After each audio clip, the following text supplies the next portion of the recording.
जहां एक तरफ कांग्रेस पार्टी और चाइना के बीच संबंधों को लेकर बीजेपी नेता सोनिया गांधी और राहुल गांधी पर चौतरफा हमले कर रहे हैं, वहीं एमपी के पूर्व मुख्यमंत्री और वरिष्ठ कांग्रेस नेता दिग्विजय सिंह, जो अपने विवादित बयानों के लिए मशहूर हैं, उन्होंने एमपी के विदिशा में शुक्रवार को बेहद चौंकाने वाला बयान दिया।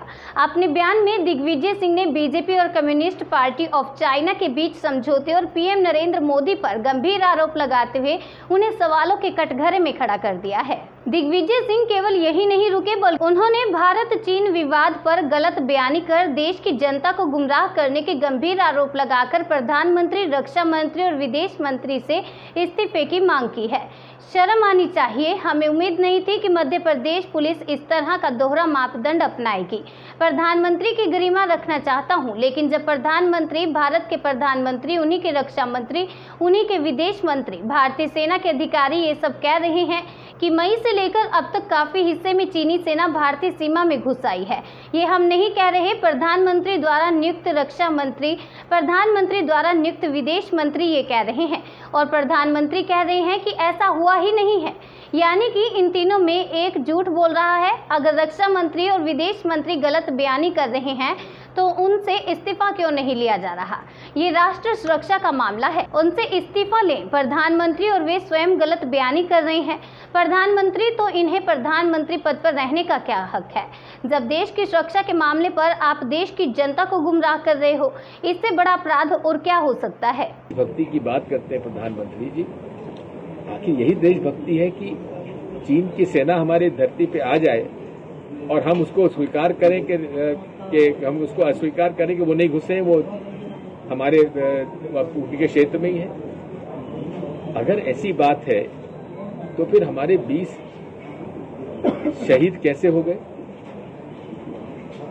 कर्नल बाबू कैसे शहीद हो गए?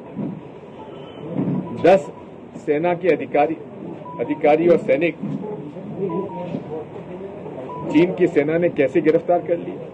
जो प्रधानमंत्री भारत कह रहा है वही चीन के राष्ट्रपति कह रहे हैं। ये क्या है? और ये पहली बार नहीं हुआ है।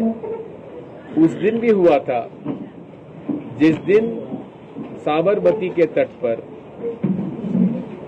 चाइना के राष्ट्रपति और भारत के प्रधानमंत्री झूला झूल रहे थे। उस समय भारत चीन जो हमारी लाइन ऑफ एक्चुअल कंट्रोल है उस पर विवाद चला हुआ है। ये इसके पीछे कारण आप पूछेंगे क्या है? इसके पीछे कारण है नरेंद्र मोदी जी के निजी तौर पर बड़े बड़े कॉरपोरेट्स के साथ जो संबंध है और उनमें चाइना का जो इन्वेस्टमेंट है, जो गुजरात में चाइना के बड़े बड़े कॉरपोरेट ने कारखाने डाले हुए हैं, उनके साथ जो इनका गठबंधन है। और यही नहीं है, आपको शायद मालूम होना चाहिए कि भारतीय जनता पार्टी के पदाधिकारी और विधायक कम्युनिस्ट पार्टी ऑफ चाइना के साथ उनका गठबंधन लिखा हुआ है और वहां डेलीगेशन गया था और उनके साथ समझौता हुआ है। अगर मैं बात कर रहा हूं तो बताएं। मैं बिना सोचे समझे और बिना प्रमाण के कोई बात करता नहीं। शर्म आना चाहिए। हमें उम्मीद नहीं थी कि मध्य प्रदेश पुलिस इस तरह का दोहरा मापदंड अपनाएगी।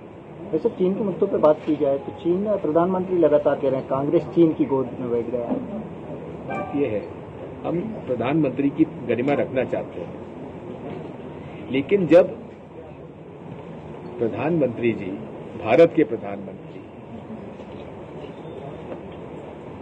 रक्षा मंत्री, उन्हीं के रक्षा मंत्री, उन्हीं के विदेश मंत्री, भारतीय सेना के अधिकारी ये सब कह रहे हैं कि मई से लेकर अब तक काफी हिस्से में चीनी सेना भारतीय सीमा में घुस आई है। ये हम नहीं कह रहे हैं। प्रधानमंत्री जी द्वारा नियुक्त रक्षा मंत्री, प्रधानमंत्री द्वारा नियुक्त विदेश मंत्री ये कह रहे हैं, और प्रधानमंत्री जी कह रहे हैं ऐसा हुआ ही नहीं है। यानी कि इन तीनों में से एक झूठ बोल रहा है। अगर रक्षा मंत्री जी और विदेश मंत्री जी गलत बयानी कर रहे हैं तो उनसे इस्तीफा क्यों नहीं लिया जा रहा है? ये राष्ट्र सुरक्षा का मामला है, उनसे इस्तीफा लें प्रधानमंत्री जी। और यदि ये स्वयं गलत बयानी कर रहे हैं प्रधानमंत्री जी, तो इन्हें प्रधानमंत्री के पद पर रहने का क्या हक है? जब देश की सुरक्षा के मसले पर आप देश की जनता को गुमराह कर रहे हो, इससे बड़ा अपराध और क्या हो सकता है?